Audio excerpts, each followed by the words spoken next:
इस कार्यक्रम के पुण्यार्चक हैं निवेदक सकल दिगंबर जैन समाज, सतना, मध्य प्रदेश।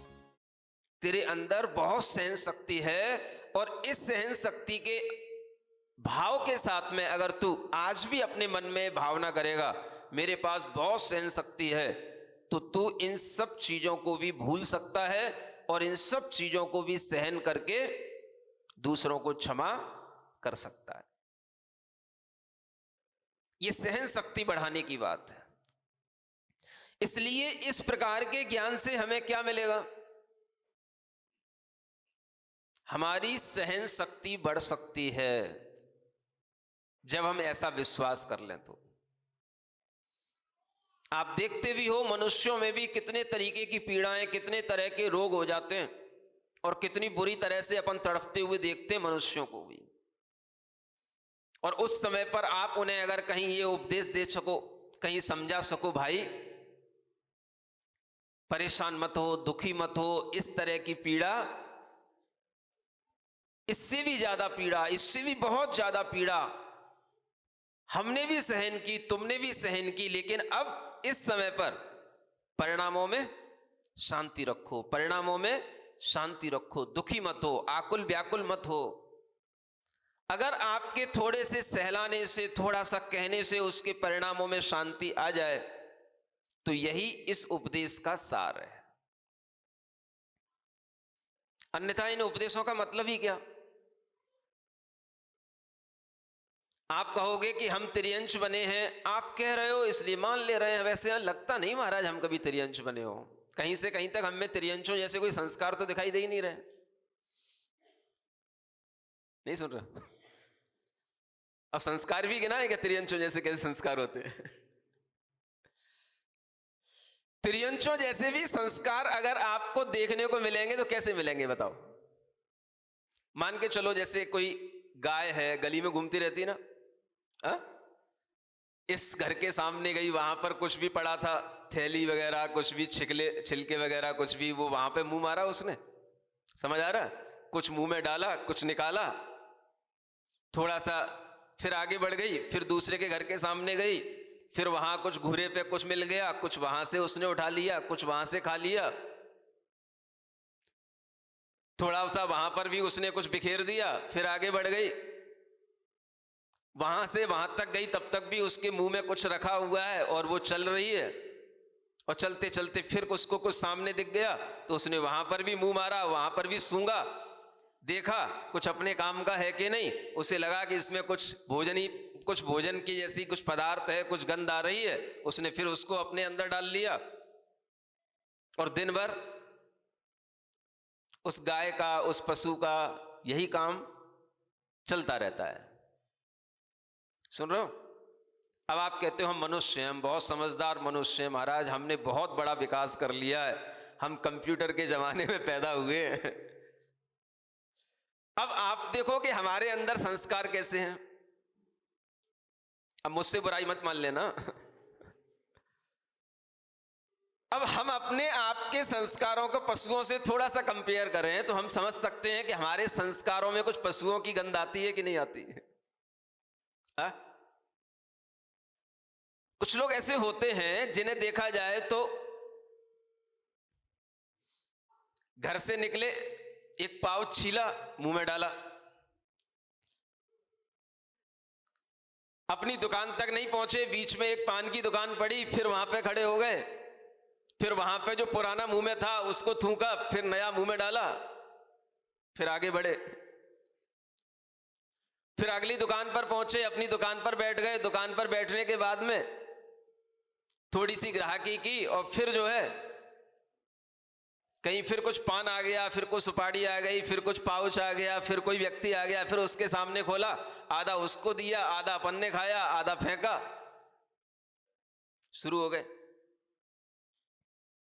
नहीं समझ आया? चल रहा है।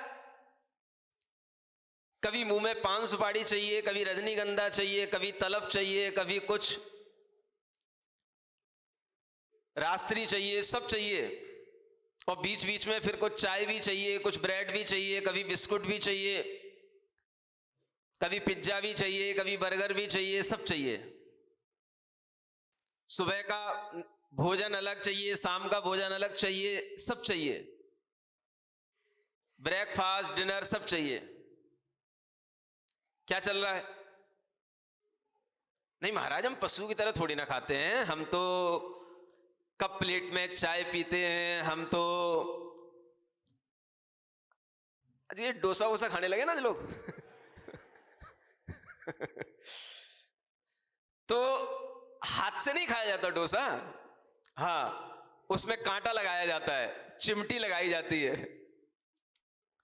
तब वो कांटे से चिमटी से बना करके जो है वो लिया जाता है। जैसे चिमटी में आधा लटक रहा हो, अपने मुंह में डाला जाता है, वो भी एक खाने का स्टाइल है। समझ आ रहा है क्या कर रहे हैं हम तो महाराज बहुत पढ़े लिखे मनुष्य हैं, सभ्य मनुष्य हैं, इसलिए कांटे का, चिमटी का, चम्मच का, कप प्लेट का प्रयोग कर रहे हैं। जानवर तो इन चीजों का प्रयोग करना जानते ही नहीं, तो आप हमको जानवर से कैसे कंपेयर कर सकते हैं? अब आप समझ सकते हो कैसे कंपेयर किया जा सकता है। जानवर भी खा रहा है, उसके भी खाने का कोई भी नियम नहीं है, कोई भी खाने का उसका कोई भी ढंग नहीं है, वो जैसे भी मिलता है खा लेता है। आप भी क्या करते हैं? जो भी आपके सामने आ जाता है, भाई आज पाउच कहां गया, आज सिगरेट कहां गई, उसने निकाली, आधी तुमको पिलाई, आधी खुद पी, आधा उसने खाया, आधा तुमने खाया, फिर एक आया, फिर दूसरा आया, और ये क्रम दिन भर दुकान पर बैठे बैठे चलता रहता है। दुकान से घर तक आओगे, घर से दुकान तक जाओगे, कहीं से कहीं तक जाओगे, रास्ते में जितने भी जगह पर आपका मुंह खुल सकता है आप खोल लेते हो, जितनी जगह पर आपको थूकना होता है आप थूक लेते हो, और ये क्रम चलता रहता है। अब बताओ जानवर के इस क्रम में और अपने इस क्रम में क्या बड़ा अंतर है? भले ही जानवर के पास में खाने के लिए वो चिमटी ना हो, कांटे ना हो, लेकिन वह भी खा तो लेता ही है ना, और वह खाते हुए भी कुछ ना कुछ उसके मुंह में लटका रह जाता है, कुछ ना कुछ वह भीतर कर लेता है, और खाता तो वैसे ही है। आप भी सोचें हमारे संस्कारों में क्या है। जब कभी भी आदमी को खाने के लिए कहा जाता था तो उससे कहा जाता था अपने हाथों से खाओ। किससे खाओ? हाथों से खाओ। चम्मच की चीज हो तो चम्मच से खा लो, कोई बात नहीं, लेकिन ये कांटे और चिमटी से खाने की पद्धति कहां से आ गई? ये पद्धति कहां से आ गई बताओ?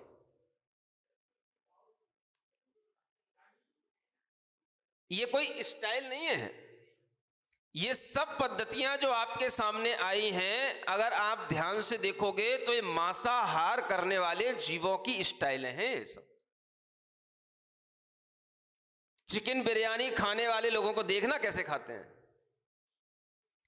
ये सब मांसाहार लोग इस तरीके से चिमटियों से निकालना, चाकुओं से निकालना, इस तरीके से निकाल निकाल करके खाने की जो ये पद्धति है, यही पद्धति शाकाहार में जोड़ी गई है। ये विदेशों से आई हुई इस तरीके की ये सब पद्धतियां मांसाहारी लोगों से आई हुई पद्धतियां हैं। तो अब इस तरीके की जब ये पद्धति चल रही है तो आप सोचो कि उधर जानवर कोई भी चीज को खाता है, नोचता है, अपने नाखूनों से नोच के खा लेता है। इधर आप क्या कर रहे हो? इधर भी आप किसी ना किसी तरीके के कोई नाइफ से, किसी भी चीज से आप उसको नोच रहे हो और ले रहे हो। संस्कारों को अगर देखना हो तो देख सकते हो, जानवरों के संस्कार आज भी मनुष्यों में दिखाई दे सकते हैं। बुरा नहीं मानना बस। जब आचार्य इस तरह की बातें लिखते हैं तो हमें ऐसा लगता है ये सब हमारा अतीत हो चुका है, हमें कुछ पता ही नहीं होता, या हम वैसे होते ही नहीं हैं। क्योंकि हम यहां पर बहुत अच्छे बने बैठे होते हैं, लेकिन जब हम अपने संस्कार देखेंगे तो हमें पता पड़ेगा कि हमारे संस्कारों में आज भी ये सब चीजें शामिल हैं जो चीजें हम पशुओं के साथ होता हुआ देखते हैं। पशु जैसा करते हैं हम वैसा आज भी करते हैं। ये संस्कार हमारे अंदर रहे हों और इन संस्कारों के साथ साथ अगर हमारे सामने कोई अच्छी चीज हो सकती है तो इस तरह की गाथाओं के उपदेश से वो अच्छी चीज इतनी हो सकती है कि हम अपने अंदर उस तरह की पर्यायों में जो कष्ट हमने सहन किए हैं उन कष्टों को सहन करने की, सहनशीलता लाने की एक अगर भावना आ सकती है तो इस तरह के ज्ञान से आ सकती है। ये आचार्य यहां आपको पिछले जन्म के कष्टों के याद दिला रहे हैं, आपको दुखी बनाने के लिए नहीं। किस लिए? आपको सहनशील बनाने के लिए। इसको कहते हैं सहिष्णु, सहनशील होना। ये आज की बहुत बड़ी जरूरत है। टॉलरेंस पावर कहते हैं इसको। आपके अंदर की सहन शक्ति अगर बढ़ेगी तो कैसे बढ़ेगी बताओ? इस तरह का चिंतन करोगे तो बढ़ेगी। मानो किसी बच्चे ने कहा कि महाराज मुझे बार बार भूख लगती है, मुझे बार बार खाना पड़ता है, मेरा मन नहीं मानता। आप कह दो कि आधा घंटा मुंह बंद करके रख लो, 1 घंटा मुंह बंद करके रख लो। आजकल के बच्चों की तो और बड़ी दिक्कत की काम है। तो उन्हें कैसे समझाया जाएगा? उनकी सहन शक्ति को कैसे बढ़ाया जाएगा? जब आप उन बच्चों को समझा सको बेटा ऐसा तो जानवर करते हैं, बार बार खाना पीना, तो एक तो करंट यहां लग सकता है। जो अच्छे बच्चे होते हैं, अच्छे मनुष्य होते हैं, वो बार बार हर समय पर नहीं खाते रहते हैं। टाइम पर खाना, टाइम पर पीना।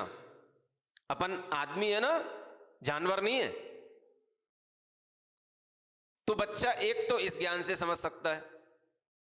दूसरा, उसको समझाने का तरीका यह हो सकता है कि बेटा देखो, अगर बार बार खाओगे तो तुम्हारे अंदर ये सहनशीलता नहीं रह जाएगी। 1 बार खाओ, 2 बार खाओ, 3 बार खाओ, लेकिन टाइम पर खाओ, अच्छे तरह से बैठ करके खाओ। ऐसा नहीं है कि जानवर कहीं भी चलते फिरते खाता रहता है, ऐसे तुम भी खड़े चलते फिरते घूमते घामते अपने घरों में खाते पीते रहते हो। ये जानवरों की तरह नहीं। कैसे? एक जगह बैठ करके ढंग से व्यवस्थित होकर के खाओ। इससे क्या होगा? सहनशीलता बढ़ेगी। बार बार भूख मत चिल्लाया करो। बार बार खा करके इस तरीके से जीवन हमने त्रियंश पर्याय में अनेक बार व्यतीत किया है। अब हम मनुष्य बने, हमें अपनी सहनशीलता बढ़ानी चाहिए। अगर आप इस तरह से 2 प्रकार का उनके सामने, बच्चों के सामने चित्रण दोगे और इस तरह से बच्चों को समझाने की कोशिश करोगे तो बच्चे की सहनशीलता भी बढ़ सकती है। भूख तो हमने बहुत पहले भी सहन की है बेटा। बार बार ऐसे भूख भूख चिल्लाने से अपनी कमजोरी बढ़ती चली जाती है, शक्ति कम होती चली जाती है। तो अपने आप बच्चे के अंदर एक सहन शक्ति बढ़ेगी और वही सहन शक्ति उसके लिए उसे अपने आप संयमित भी बना देगी। ये ज्ञान जो हमें यहां दिया जा रहा है, आखिर इस ज्ञान का प्रयोजन क्या? आचार्य कहते हैं जावंती के भी दुखा, जितने भी किसी भी प्रकार के दुख हैं, चाहे वो शारीरिक हो चाहे मानसिक हो, इस संसार में तुमने उन्हें अनंत बार प्राप्त किया है। इस संसार के जंगल में रहने वाले जीवों को ये सब दुख अनेक बार, अनंत बार मिल चुके होते हैं। न केवल शारीरिक दुख बल्कि मानसिक दुख भी। अब आप सोचो, जब आपके मन को कोई छोटी सी बात पर दुखी बना देता है, कोई आपसे कह देता है आज आपने अच्छा भोजन नहीं बनाया, आज आपने हमारे साथ अच्छा बिहेव नहीं किया, आज आपने हमको अच्छी तरह से देखा नहीं, आज आपके अंदर हमारे लिए आपकी नजरों में आदर नहीं था, तो क्या होता है? हमको सब मानसिक दुखों की प्राप्ति हो जाती है। ये सब क्या है? मानसिक दुख। अब इन दुखों को भी जीतना, इनके लिए भी सहनशीलता बना के रखना, तो क्या याद करना भाई, जब गाय थे, भैंस थे, कुत्ते थे, पशु थे, तब कौन हमें प्रेम से देखता था भाई? नहीं समझ में आया? ऐसा नहीं सोचा जा सकता। कौन हमको आदर करता था? कौन हमको अच्छे अच्छे गाने सुनाता था, मीठे मीठे शब्द बोलता था हमारे सामने? कौन हमसे आप कह करके बोलता था? कौन हमारे पैर छूता था? उल्टा हमारी पिटाई होती थी, दुत्कारे जाते थे, इस घर में पहुंच गए, इस गली में पहुंच गए, इस मोहल्ले में पहुंच गए, यहां से भगाया, उस गली में पहुंचे, वहां से भगाया, उस गली में पहुंचे। बेइज्जत होकर के कितने जन्म निकाले हैं। अब थोड़ा सा अगर किसी ने हमारी ओर नहीं देखा, थोड़ा सा हमको किसी ने तिलक नहीं लगा पाया, भूल गया, जल्दी जल्दी में उसे याद नहीं रहा कि तिलक भी लगाना था, तो हमको मानसिक पीड़ा हो गई, दुख हो गया। आपने हमारा अनादर कर दिया, और वो भी बुला करके किया, ये अच्छी बात नहीं थी। या तो आप हमें बुलाते नहीं, और बुलाया था तो इस तरह से आपने अनादर क्यों किया? सबके सामने सबको सब कुछ गिफ्ट दिया, हमको गिफ्ट नहीं दिया। सुन रहे हो? ये सब क्या है? ये सब मानसिक दुख हैं। और इन मानसिक दुखों को भी अगर जीतना होगा, सहनशीलता लानी होगी, तो क्या याद करना पड़ेगा? मुझे तो लगता है इससे अच्छा कोई विज्ञान नहीं होगा। अगर आपके दिमाग में ये बात बस जाए कि हर आत्मा का पुनर्जन्म होता है, हो चुका है, अनंत बार हमारी आत्मा का इस प्रकार की पशु पक्षियों की पर्यायों में जाना हो चुका है, ये पुनर्जन्म के सिद्धांत पर अगर आपका विश्वास होगा, तो आपका इन सब बातों पर विश्वास बनेगा। और इन बातों पर विश्वास बनने का मुझे जो सबसे अच्छा फायदा दिखाई देता है, वो यही दिखाई देता है, इससे हमारी सहनशीलता बढ़ेगी। अन्यथा इन गाथाओं में हमें कोई ज्ञान नहीं दिखाई दे रहा। ये तो हम पहले कई बार सुन चुके हैं, सुनते ही रहते हैं। यह संसार महादुख कारण, भ्रमते और नावे, जामन मरण जरा दुख दावे, जीव महादुख पावे। पढ़ते ही रहते अपन। आप नया क्या पढ़ा रहे हो महाराज? वैराग शतक में क्या नया है? जो वैराग की भावना में लिखा हुआ है, जो हम शाम को भी पढ़ लेते हैं, कभी भी पढ़ लेते हैं, वही तो है सब कुछ। और क्या है? कबहू जाय नरक थिति भुंज, छेदन भेदन भारी, कबहू पशु पर जाय उपज जा, बदबंधन भयकारी। यही तो है। और क्या है? अब पढ़ पढ़ के रट तो लिया, लेकिन इस पढ़ने का मतलब क्या? ये ज्ञान हमें अगर हमारी सहनशीलता को बढ़ाने के लिए कारण बने, तो मैं समझता हूं इस ज्ञान का अपने लिए ये उपयोग है। अन्यथा ये ज्ञान बिल्कुल सामान्य ज्ञान है। इतना सामान्य ज्ञान है, अगर किसी ने नहीं भी पढ़ा होगा तो सबको आता है। हाँ, पशुओं में खूब दुख होते हैं, सब जानते हैं। अब विशेष क्या? तो विशेष आपको बना के देना पड़ता है। सामान्य यहां लिखा हुआ है, विशेष हमें बनाना पड़ता है। अगर हम विशेष ना बनाए तो 1 घंटा कैसे फिर आपको समझ में आए? सामान्य बात तो आपको समझ में आएगी नहीं। 1 घंटा क्या समझ में आएगी? विशेष ही समझ में आएगी, क्योंकि सामान्य ज्ञान तो आपके पास भरपूर है।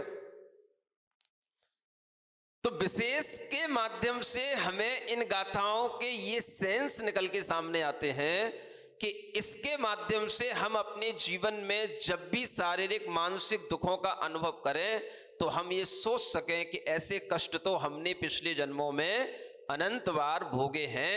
ये कष्ट कोई नए नहीं है और केवल हमारे लिए नहीं आए हैं, हमारी ही आत्मा ने पिछले जन्मों में अनंत बार खूब अनुभूत किए हैं और वर्तमान में जो है वो उसका अनंतवा हिस्सा भी नहीं है, इतना छोटा है। जब ये विचार आएगा तभी जाकर के हमारे मन को इस तरह के वैराग्य के गाथाओं से कुछ वैराग्य के भाव हमारे अंदर आएंगे। और वैराग्य का मतलब क्या है? राग की कमी होना। और क्या मतलब होता है वैराग्य का? माने हमें अपने दुख में जो राग है, हमें अपने शरीर में जो राग है, उस राग में कमी होना। तो कैसे संभव है? वह तभी संभव है जब हमें कोई बताने वाला हो, नहीं इससे पहले भी हम इससे भी ज्यादा भोग चुके हैं। जैसे मां के लिए बच्चे को बताती है जब चोट लग जाती, बेटा ये तो कुछ नहीं हुआ, ये तो तेरी केवल उंगली ऊपर से छिली है, इससे पहले तो तेरी उंगली में फ्रैक्चर आ चुका था, टूट चुकी थी, तब तो इतना नहीं रोया था, अब ये थोड़ी सी ऊपर से छिल गई है तो इतना रो रहा है, चुप हो जा। तो बच्चा चुप होता है कि नहीं? बोलते नहीं हो, चुप नहीं होता बच्चा। ये भी तरीका नहीं बच्चे को चुप करने का, होता है कि नहीं होता? चुप होता है कि नहीं होता? प्रैक्टिकली बात सही है कि नहीं? मम्मी बोलो इतनी मम्मियां बैठी हैं, कभी बच्चों को ऐसे ज्ञान नहीं देते, कभी ऐसे नहीं बताते? चुप होता है ना। अगर बच्चा मां की बात से चुप हो सकता है तो ये बड़े बच्चे भी जिनवाणी मां की बातों से चुप हो सकते हैं। ये भी तो मां है। श्री जिनवाणी जग कल्याणी, जगत का कल्याण करने वाली कैसे है? आखिर ये कैसे है? इससे भी तो हमारा कल्याण हो रहा है, तो कैसे होगा? इसी तरह के ज्ञान से होगा। अगर इसको पढ़ने से हमारे अंदर की आत्मशक्ति बढ़ती है, हमारे अंदर की सहन शक्ति बढ़ती है, तो यही इस जिनवाणी का हमारे लिए आत्म कल्याण का भाव आ गया, ये हमारे लिए कल्याणी बन गई। तो हमारे अंदर इस तरह के ज्ञान के माध्यम से ये जब आत्मशक्ति बढ़ने लग जाए और हमारे अंदर इस तरह के दुखों में भी ये विचार आने लग जाए कि इस तरह का दुख हम अनंत बार भोग चुके हैं, तो आचार्य कहते हैं आप बड़ी बड़ी पीड़ाओं को भी जीत सकते हैं। कैसी पीड़ाएं होती हैं? देखो गाथा नंबर 65 में कहते हैं, तन्ना अनंत कुत्तो संसारे तारसी तुममासी। तन्ना माने तृष्णा। क्या कहते हैं? हाँ, तरह तरह से तृष्णा की प्यास। अगर हम शारीरिक तृष्णा कहें तो वो प्यास के रूप में होती है, और मानसिक तृष्णाएं कहें कि तो वो इच्छाओं के रूप में होती है। तो ये तृष्णा दोनों तरह से हम यहां पर समझ सकते हैं। ये संसार में इस तरह की तृष्णाएं कितनी बार तुम्हारे अंदर वेदना उत्पन्न कर चुकी हैं, और इस तरह की वेदनाओं को दूर करने के लिए तुमने खूब प्रयास भी किए हैं। शारीरिक तृष्णा की बात करें तो प्यास प्यास, पानी पानी, ये भी एक बहुत बड़ी वेदना है। अगर आपको समय पर पानी ना मिले तो क्या होता है? और अगर हम उस पानी का अंदाजा लगाएं कि हम दिन भर में कितना पानी पी जाते हैं, और हर दिन के पानी को अगर हम कैलकुलेट करते चले जाएं, और आज अगर हम 60 साल के हो रहे हैं तो हम उस पानी को कैलकुलेट करके समझ सकते हैं कितने टन गैलन पानी हम पी चुके हैं। और फिर भी हमारी तृष्णा में आज भी वैसे ही प्यास लगती है जैसी कल लगती थी, जैसी पहले लगती थी। अब ये प्यास की जो तृष्णा है, इस प्यास को बुझाने के लिए हमने कितने कितने जल पी लिए। और आचार्य कहते हैं अगर तुम्हें सागरों का, जो बड़े बड़े समुद्र होते हैं, उन समुद्रों का भी पूरा पूरा जल पिला दिया जाए तो भी ये तृष्णा कभी बुझने वाली नहीं है। अब क्या करोगे? इसीलिए तो महाराज हम रात में पानी का कभी त्याग नहीं करते हैं। रात में भोजन का तो त्याग करने की सोच लेते हैं, लेकिन रात में पानी का त्याग कभी नहीं। कम से कम पानी की तो छूट रहने दो महाराज। रात में कहीं प्यास लगने लग जाए, दूध ना मिले, चाय ना मिले, कोई बात नहीं, पानी तो मिलना ही चाहिए। कई बार बीमार पड़ जाते हैं, दवाई खानी पड़ जाती है, नींद नहीं आती है, कम से कम पानी तो पी सकें। तो इसलिए कई लोग रात में पानी का त्याग नहीं कर पाते। जब आपके लिए कभी भी कोई नियम हो गया, कोई भी आपके लिए संयम आ गया और उसके बाद फिर आपको प्यास लगे तो क्या करोगे? इसीलिए तो महाराज संयम नहीं लेते हैं, इसीलिए तो नियम नहीं लेते हैं। आप सोचो कि दुनिया में कितने सारे व्रती लोग हैं, गृहस्थ भी हैं, रात्रि में पानी नहीं पीते हैं। आपको तो सर्दियों में भी प्यास लगती होगी, मुझे लगता है सर्दियों में भी लोगों को पानी बहुत अच्छा लगता है। नहीं समझ आ रहा? सर्दियों में भी लोग ठंडा पानी पसंद करते हैं। जब जिनको सर्दियों में ठंडा पानी अच्छा लगता होगा, उन्हें गर्मी में तो उस सामान्य पानी नहीं, जब तक कि उसमें बर्फ के गोले ना डाल दिए जाए, बिल्कुल चिल्ड वाटर, वह पानी जब आपको पीने की आदत पड़ी हो और आपके लिए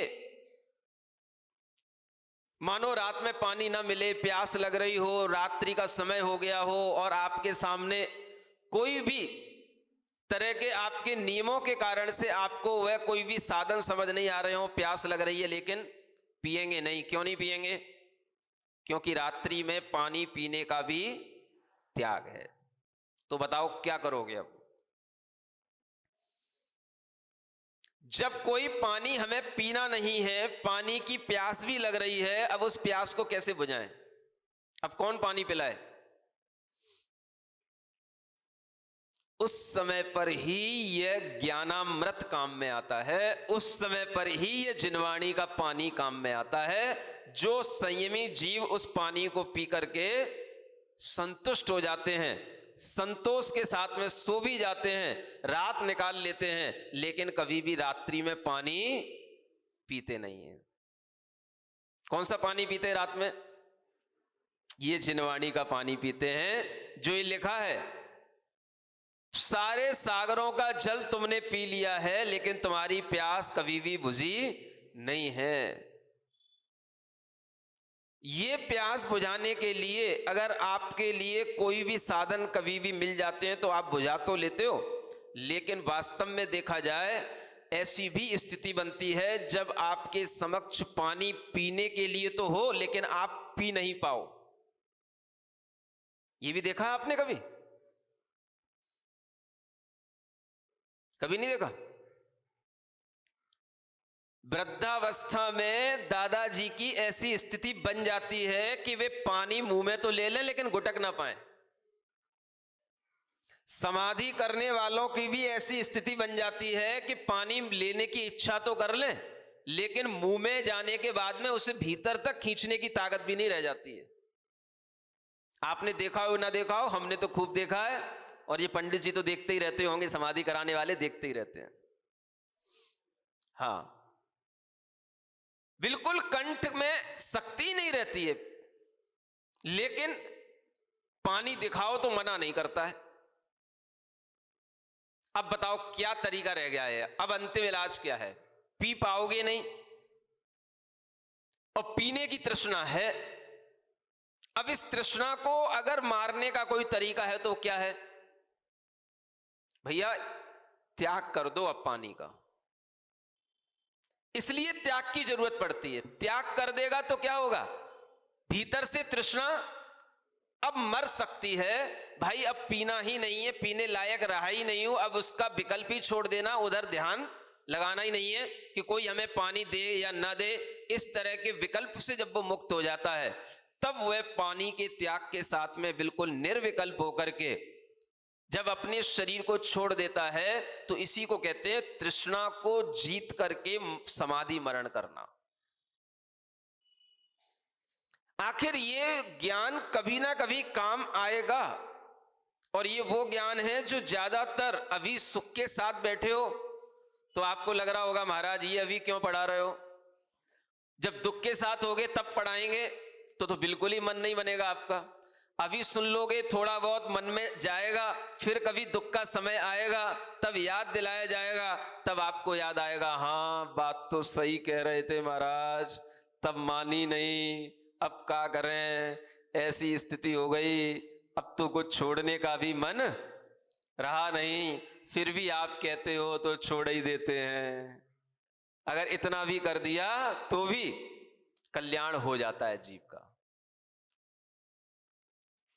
इसलिए ये ज्ञान कब काम में आने वाले हैं? जब दुख का समय आता है, कष्ट का समय आता है, समाधि का समय आता है, तब यही ज्ञान काम में आता है। तृष्णा होती है, भीतर से दाह लगती है, प्यास की इच्छा होती है, भीतर से पेट में जलन मचती है, लेकिन भीतर से कुछ भी अब आप उसको बुझाने के लिए प्रयास नहीं करते हो, क्योंकि ये हमारा संयम है, ये हमारा संकल्प है। और इस तरह की संकल्प शक्ति के लिए ऐसे ही ज्ञान की आवश्यकता पड़ती है। इसलिए ये ध्यान रखना, ये वैराग्य के ज्ञान उन्हीं लोगों के लिए काम के हैं जो वर्तमान में अपनी सहन शक्ति को बढ़ाना चाहते हैं, दुखों पर विजय प्राप्त करना चाहते हैं और समाधि मरण के लिए भी अपनी तैयारी करना चाहते हैं। तो उन्हें इस तरह के ज्ञान बार बार अपने दिमाग में रखते रहना चाहिए। इसलिए कहा जाता है श्री जिनवाणी जग कल्याणी। जगत का कोई भी जीव इस तरह से जिनवाणी पढ़ेगा तो उसका कल्याण होगा, उसके अंदर शक्ति आएगी और आप सब लोगों के अंदर भी इसी तरह का यह सामान्य और विशेष ज्ञान उतरता रहे, आपके अंदर राग की कमी बनी रहे। इसलिए लगातार ये वैराग्य शतक आपके सामने रखा जा रहा है। हमें पता नहीं कि आपके अंदर वैराग्य आ रहा है कि नहीं आ रहा है, लेकिन वैराग्य शतक आपके अंदर कसायों की कमी, राग की कमी जरूर उतने समय तक लाता है जितने समय तक आप पढ़ते हैं, सुनते हैं, और इसी संस्कारों के माध्यम से आपके अंदर की सहन शक्ति भी बढ़ेगी। ऐसा जिनवाणी का भी स्वप्न है और अपना भी सोचना है कि अगर जिनवाणी सबके कल्याण के लिए है तो हमें सबके कल्याण के लिए वह जिनवाणी सुनानी ही चाहिए, चाहे आदमी इंटरेस्ट से सुने या ना सुने। लेकिन जब सुनाने वाला इंटरेस्ट से सुनाता है तो हमें लगता है सुनने वाला भी इंटरेस्ट से सुनता है। ये भी एक बात होती है ना। इसलिए आप बोर तो नहीं हो रहा? हाँ, चल रहा है सब बढ़िया? टाइम तो बहुत हो रहा है। चलिए, ओम अरहम ओम अरहम ओम अरहम ओम अरहम ओम अरहम ओम अरहम ओम। सभी कार्य की सिद्धि से तू पहले इसको बोल, सभी कार्य की सिद्धि से तू पहले इसको बोल। ओम अरहम नमः ओम अरहम नमः ओम अरहम नमः ओम अरहम नमः ओम अरहम नमः ओम अरहम नमः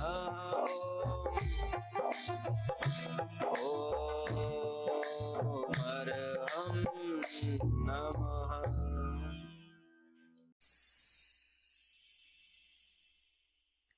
श्री जिणवाणी जग कल्याणी जग जन मदतम मोहरी। जणमण हारी गढ़हर हारी जम जरा भव रोग हरी। तिथ्य राणम दिव्य झुणिम जो पड़ई सुणई मय्ये धारई। राणम सौख मणंतम धरिय सासद मोक्ष पदम पावै सासद मोक्ष पदम पावै।